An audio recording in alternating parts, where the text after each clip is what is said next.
Los discípulos son todos los que practican su fe en ese seguimiento a Cristo. Muchos discípulos le dijeron a Jesús al oír sus palabras: este modo de hablar es intolerable. ¿Quién puede admitir eso? Y es que la lógica del mensaje de Jesús no corresponde a la lógica que nosotros vivimos cotidianamente en la vida del mundo.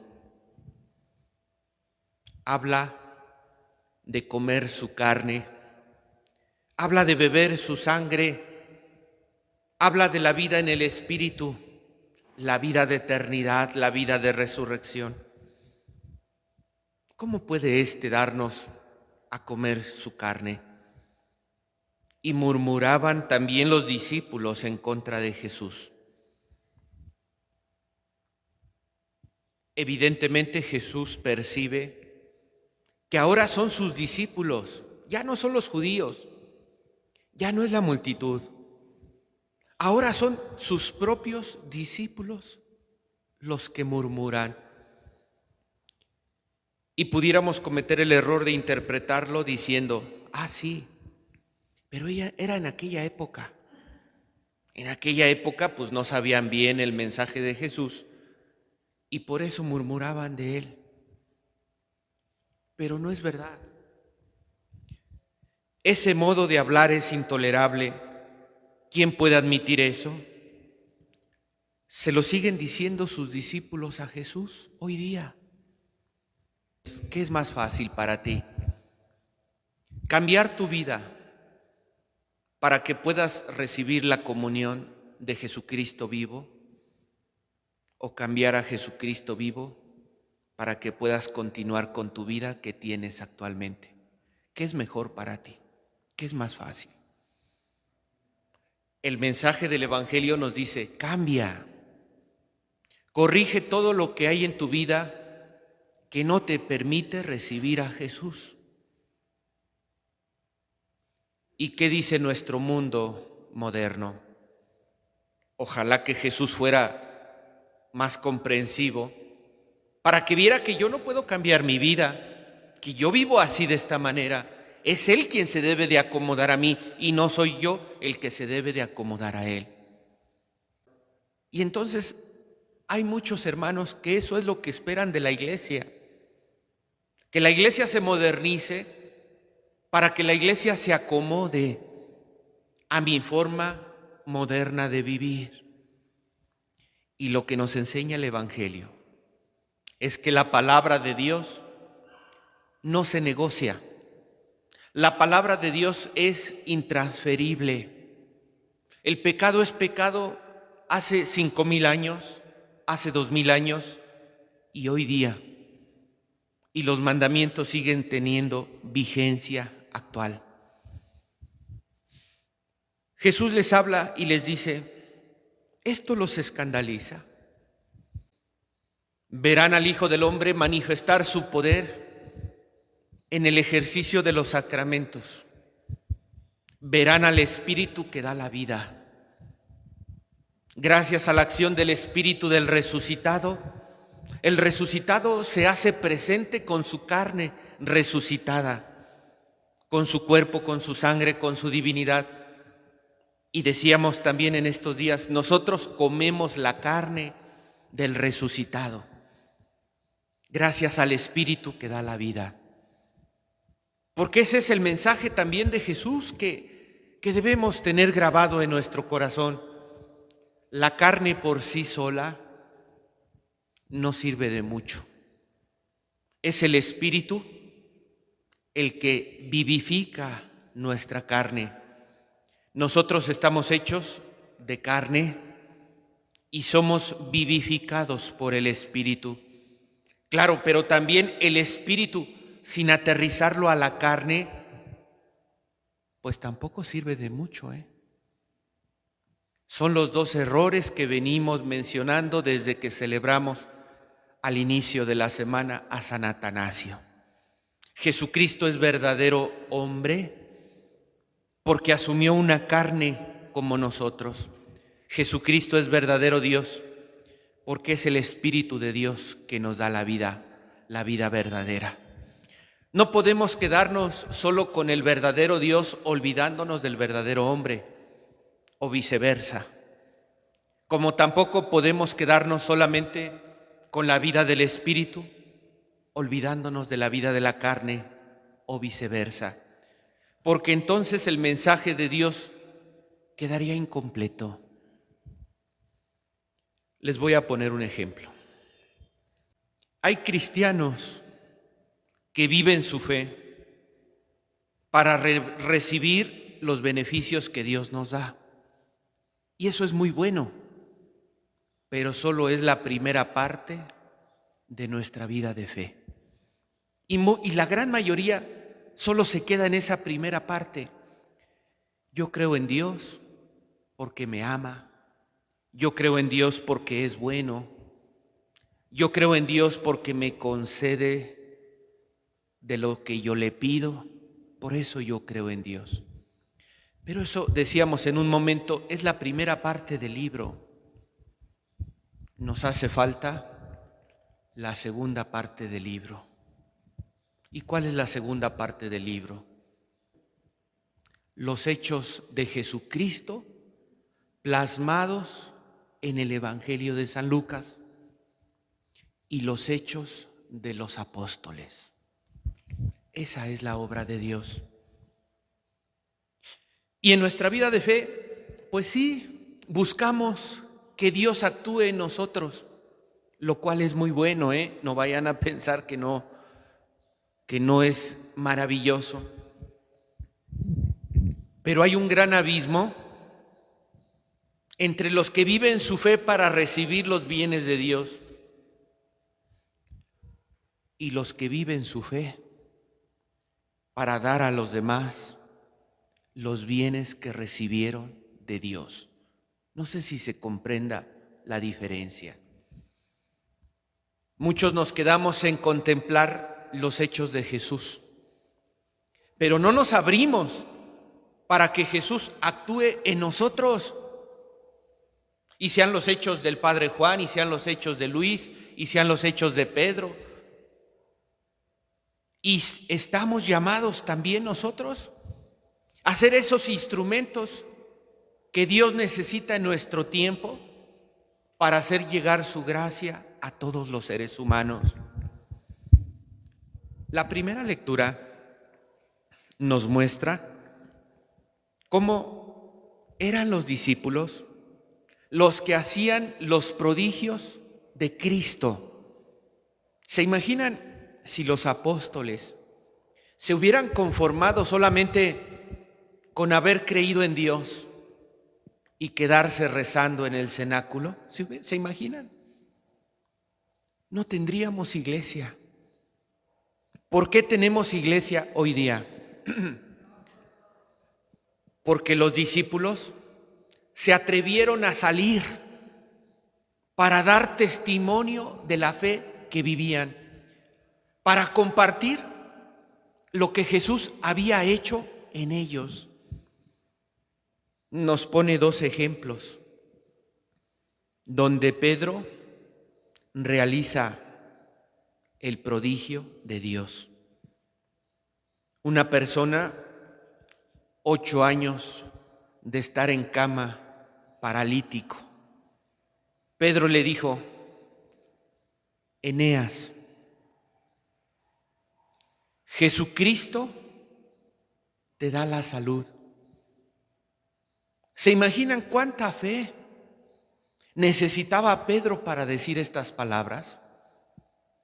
Eneas, Jesucristo te da la salud. No soy yo, no es mi poder, es el poder de Cristo en el cual yo creo. También hizo lo mismo con Tabita. Levántate, así como la suegra de Pedro se levantó, así como María se levantó y fue presurosa a las montañas de Judea, así como Jesús se levantó de la tumba con ese mismo poder, Pedro le dice: Tabita, levántate. Ella abrió los ojos y al ver a Pedro se incorporó. ¿Quién curó a Tabita? ¿Quién curó a Eneas? ¿Pedro o Jesús? Pero Jesús no lo hizo directamente. ¿Qué quiso necesitar Jesús para hacerle llegar la sanación a Eneas y a Tabita? Un instrumento. Y es algo que a veces no nos damos cuenta en nuestra época. Queremos recibir los milagros de Dios, pero no queremos asumir nuestra tarea de ser instrumentos de Dios para que a otros les lleguen los milagros de Dios. ¿Se dan cuenta? Yo por eso aprecio mucho siempre a los que asumen un compromiso de servicio en la iglesia.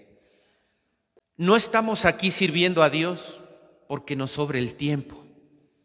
No estamos aquí sirviendo a Dios porque no tengamos otra cosa que hacer o porque nos sirve de pasatiempo. Ese es otro concepto equivocado que a veces la gente que no se atreve a servir tiene de la iglesia. No, es que yo no me comprometo porque yo tengo que trabajar. Es que yo no me comprometo porque yo tengo mi vida hecha. Es que yo no me comprometo porque yo tengo problemas. Es que yo no me comprometo porque yo tengo necesidades. Pero son los hermanos que se comprometen a servir y seguir a Dios los que hacen efectiva la vida de la iglesia. ¿Qué es una comunidad parroquial? Cuando el obispo traza la línea en un territorio y le dice al sacerdote: este territorio lo vas a atender tú. ¿Qué es una comunidad cristiana? Aquellos que han tenido un encuentro vivo con Jesucristo, han aceptado su mensaje y se han adherido a él y lo siguen. ¿Verdad que es diferente? La comunidad parroquial es una responsabilidad del párroco para que el párroco la atienda. La comunidad cristiana son hermanos de fe que se unen con el párroco para atender a la comunidad parroquial. ¿Se dan cuenta la diferencia? ¿Y quién debe tener ese compromiso de atender a la comunidad parroquial? Los que ya han tenido la experiencia de fe de ese Jesucristo vivo. Que digan: yo no me puedo quedar con los brazos cruzados. Yo he recibido un gran tesoro. Yo tengo la fe en el Dios vivo. Yo no me puedo quedar callado. A mí me duele lo que sufran mis hermanos. A mí me duelen las necesidades que hay en mi comunidad. A mí me duelen los padecimientos de los demás. Me uno a Cristo para hacerles llegar un poco del alivio. ¿Y saben qué? Ese lenguaje es muy duro para muchos cristianos. Y muchos cristianos mejor se dan la media vuelta y se van. Pues es lo mismo que viven los discípulos en el Evangelio. Consolidemos en nuestra vida de fe que somos cuerpo y espíritu, que nos dejemos irradiar por el Espíritu de Dios y que lo podamos poner por práctica en nuestra carne y en la carne de Cristo que sufre allá afuera, en tantos hogares donde lo necesitan. Qué triste es cuando el cristiano termina su fe recibiendo la comunión y la comunión queda infecunda. Y la comunión que recibe no produce ningún fruto.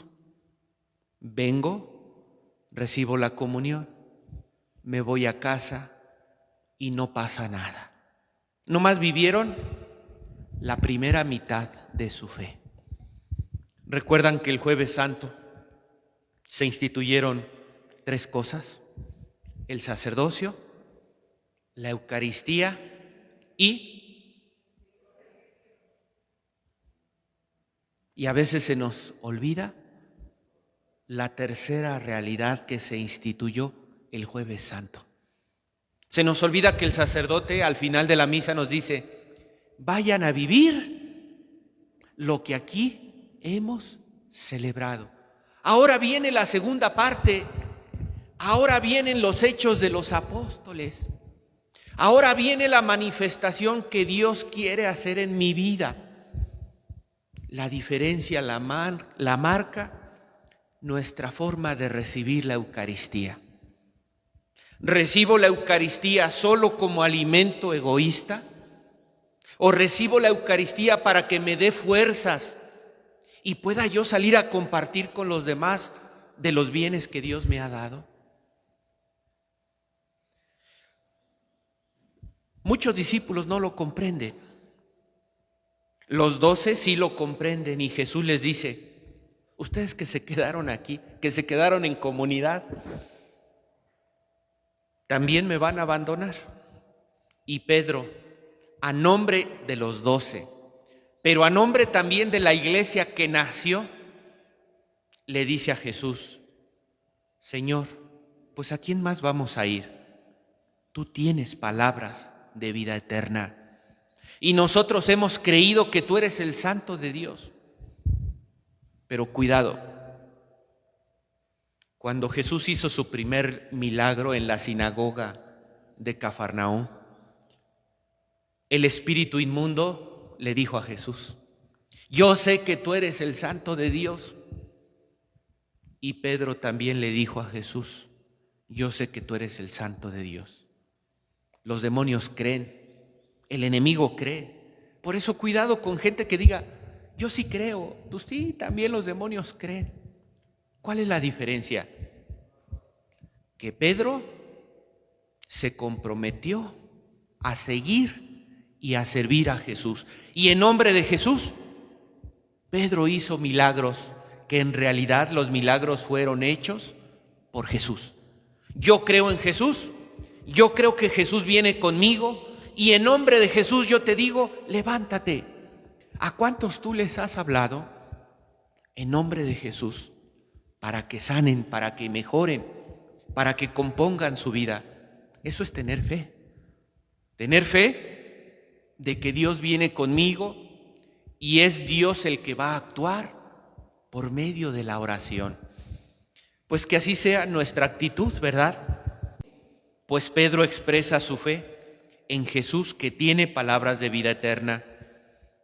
Pidámosle pues al Señor que nos ayude a seguir madurando nuestra fe y a seguir purificando nuestras obras, poniendo en práctica aquel espíritu de vida, aquel espíritu divino que hemos recibido en la carne, para que tantas personas que lo necesitan, por medio de nosotros, también lo reciban. Que así sea. Gracias.